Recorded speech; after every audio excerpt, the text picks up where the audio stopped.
하나님이 끝까지 도와주는 사람 특징 5가지. 혹시 오늘도 어려운 일을 만나 하나님께 도움을 구하셨나요? 힘든 상황 속에서도 하나님께서 도와주실 것이다 라는 믿음으로 하루를 버텨내셨나요? 이 모든 간절한 마음과 믿음이 바로 하나님께서 당신을 끝까지 도우시려는 증거입니다. 우리는 종종 하나님의 도우심이 일시적일 것이라고 생각하지만 성경은 하나님께서 어떤 사람들을 끝까지 생의 마지막 순간까지 도우신다고 말씀합니다. 놀라운 사실은 그런 특징들이 이미 당신 안에서 자라나기 시작했다는 것입니다. 이미 시작된 하나님의 변함없는 도우심을 발견해 보십시오. 끝까지의 도우심, 변화는 이미 시작되었습니다. 하나님께서 끝까지 도우시는 사람들에게는 특별한 공통점이 있습니다. 그것은 세상적 능력이나 조건과는 전혀 다른 영적인 특징들입니다. 세상은 강한 자, 똑똑한 자, 부유한 자를 돕지만 하나님은 당신의 마음 상태와 신앙의 자세를 보십니다. 변화는 이미 시작되었습니다. 작은 것부터 알아차리는 믿음의 눈을 가져보십시오. 요즘 어려운 일이 생겨도 예전만큼 절망하지 않게 되지 않았나요? 하나님을 더 의지하고 싶은 마음이 커지지 않았나요? 다른 사람을 도우려는 마음이 생기지 않았나요? 이 모든 것이 바로 하나님께서 당신을 끝까지 도우실 사람으로 준비시키고 계시는 과정입니다. 하나님의 변함없는 도우심이 담긴 말씀들. 이스라엘의 하나님 여호와를 의지하는 자는 복이 있을 것이라. 그가 의지할 자가 여호와가 되며.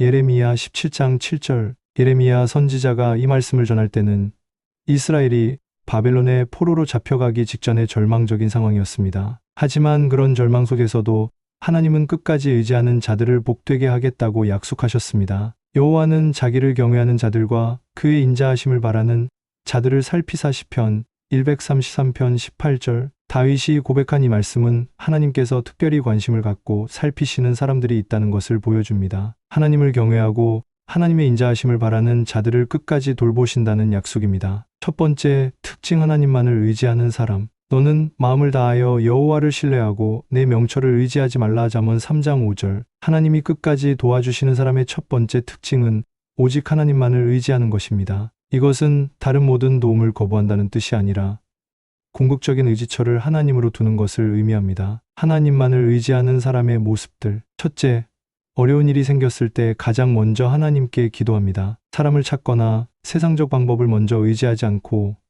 하나님의 뜻을 구하며 도움을 요청합니다. 둘째, 자신의 지혜나 능력을 과신하지 않습니다. 내가 할 수 있다는 교만한 마음보다 하나님이 도우셔야 한다는 겸손한 마음을 가집니다. 셋째, 하나님의 때를 기다립니다. 급히 해결하려고 조급해하지 않고 하나님께서 가장 좋은 때에 가장 좋은 방법으로 도우실 것을 믿습니다. 넷째, 하나님의 방법을 신뢰합니다. 자신이 생각한 방법과 다르더라도 하나님의 인도하심을 따라갑니다. 성경 속 오직 하나님만 의지한 사람들. 다윗은 골리앗 앞에서 나는 만군의 여호와의 이름으로 내게 가노라고 고백했습니다. 북이나 전술이 아닌 오직 하나님만을 의지했고 그 결과 승리할 수 있었습니다. 다니엘은 바벨론에서 왕의 명령보다 하나님의 뜻을 선택했습니다. 사자굴에 던져져도 하나님만을 의지했고 하나님께서 끝까지 보호해 주셨습니다. 에스더는 죽으면 죽으리라는 각오로 하나님만을 의지했습니다. 그 결과 유대 민족 전체를 구원하는 도구가 되었습니다. 혹시 요즘 사람보다 하나님께 더 의지하고 싶은 마음이 드시나요? 예인보다 하나님의 도우심이 더 필요하다고 느끼시나요? 그렇다면 첫 번째 특징이 당신 안에서 자라나고 있는 것입니다. 두 번째 특징, 끝까지 포기하지 않는 사람. 오직 끝까지 견디는 자는 구원을 얻으리라. 마태복음 10장 22절. 하나님이 끝까지 도와주시는 사람의 두 번째 특징은 어떤 상황에서도 포기하지 않는 인내력입니다. 하나님께서는 끝까지 견디는 자를 끝까지 도우십니다. 끝까지 포기하지 않는 사람의 모습들. 첫째, 즉각적인 응답이 없어도 계속 기도합니다. 하나님이 내 기도를 안 들으시나 보다 라고 포기하지 않고 하나님의 때가 있을 것이다 라고 믿으며 계속 구합니다. 둘째, 실패해도 다시 일어섭니다. 한 번의 실패로 모든 것을 포기하지 않고 그 실패를 통해 배우며 다시 도전합니다. 셋째, 주변의 부정적인 말에 흔들리지 않습니다. 포기하라, 불가능하다는 말들을 들어도 하나님의 약속을 붙잡고 끝까지 믿습니다. 넷째, 고난 중에도 감사를 잃지 않습니다. 어려운 상황 속에서도 하나님께서 주신 것들에 대해 감사하며 소망을 잃지 않습니다. 성경 속 끝까지 포기하지 않은 사람들. 야곱은 야복강에서 하나님의 사자와 밤새도록 씨름했습니다. 당신이 내게 축복하지 아니하시면 가게 하지 아니하겠나이다 라고 끝까지 포기하지 않았고 이스라엘이라는 새 이름을 받았습니다. 가나안 여인은 예수님께 개들도 주인의 상에서 떨어지는 부스러기를 먹나이다라고 하며 끝까지 포기하지 않았습니다. 그 결과 딸의 치유를 받았습니다. 바울은 수많은 고난과 핍박 속에서도 내가 선한 싸움을 싸우고 나의 달려갈 길을 마치고 믿음을 지켰노라고 고백하며 끝까지 사명을 감당했습니다. 최근에 포기하고 싶었던 일이 있었는데도 다시 도전해보고 싶은 마음이 드시나요? 어려운 상황에서도 하나님을 붙잡고 싶은 마음이 커지시나요? 그렇다면 두 번째 특징이 당신 안에서 자라나고 있습니다. 세 번째 특징, 다른 사람을 섬기는 사람. 섬김을 받으려 함이 아니라 도리어 섬기려 하고 자기 목숨을 많은 사람의 대속물로 주려 함이니라. 마가복음 10장 45절. 하나님이 끝까지 도와주시는 사람의 세 번째 특징은 자신만을 위해 살지 않고 다른 사람을 섬기는 것입니다. 하나님께서는 남을 섬기는 자를 더 큰 축복으로 도우십니다. 다른 사람을 섬기는 사람의 모습들. 첫째, 자신이 어려워도 남을 도웁니다. 물질적으로 풍족하지 않아도 가진 것 안에서 나누려고 노력합니다. 둘째, 다른 사람의 성공을 진심으로 기뻐합니다. 질투하거나 시기하지 않고 함께 기뻐하며 축하해 줍니다. 셋째, 약한 자들을 보호합니다. 힘없고 소외된 사람들을 외면하지 않고 관심을 갖고 도우려고 합니다. 넷째, 원수까지도 사랑하려고 노력합니다. 자신을 해친 사람이라도 미워하지 않고 용서하려고 애씁니다. 성경 속 다른 사람을 섬긴 사람들. 모세는 이스라엘 백성들이 금송아지를 만들어 범죄했을 때 하나님께 이제 그들의 죄를 사하시옵소서, 그렇지 아니하시오면 원하건대 주의 기록하신 책에서 내 이름을 지워 버려주옵소서라고 간구했습니다. 자신의 구원까지도 포기할 각오로 백성들을 섬겼습니다. 룻은 시어머니 나오미를 끝까지 섬겼습니다. 어머니의 백성이 내 백성이 되고 어머니의 하나님이 내 하나님이 되시리니라고 하며 평생 섬기겠다고 다짐했습니다. 바나바는 자신의 밭을 팔아서 초대교회 성도들을 도왔습니다. 또한 다른 사람들이 의심했던 바울을 믿고 도왔습니다. 요즘 다른 사람을 도와주고 싶은 마음이 커지고 계신가요? 나보다 어려운 사람들을 보며 안타까운 마음이 드시나요?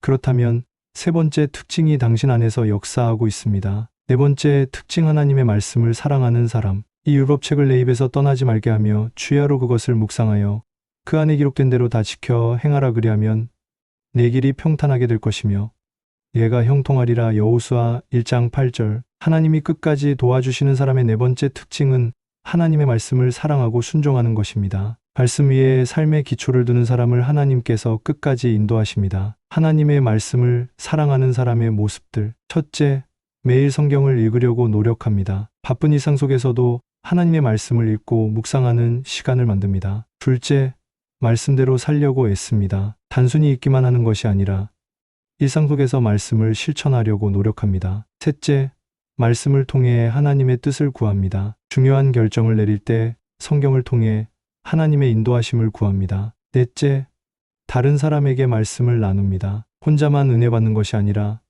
받은 은혜를 다른 사람들과 나누려고 합니다. 성경 속 말씀을 사랑한 사람들. 다윗은 내가 주의 법을 어찌 그리 사랑하는지요.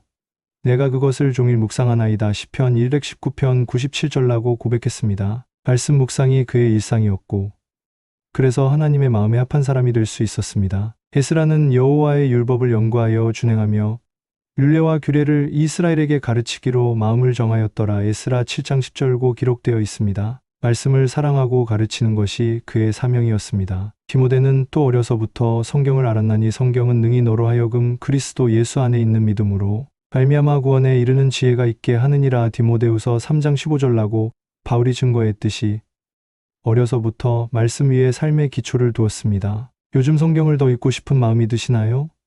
말씀대로 살고 싶은 소원이 커지고 계신가요?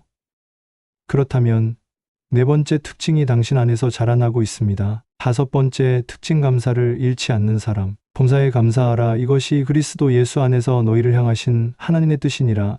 데살로니가전서 5장 18절. 하나님이 끝까지 도와주시는 사람의 다섯 번째 특징은 어떤 상황에서도 감사를 잃지 않는 것입니다. 감사하는 마음은 하나님의 더 큰 도우심을 불러옵니다. 감사를 잃지 않는 사람의 모습들. 첫째, 작은 것에도 감사합니다. 당연하게 여길 수 있는 일상의 은혜들까지도 하나님의 선물로 인정하고 감사드립니다. 둘째, 어려운 상황에서도 감사거리를 찾습니다. 이것도 하나님의 허락하심이다.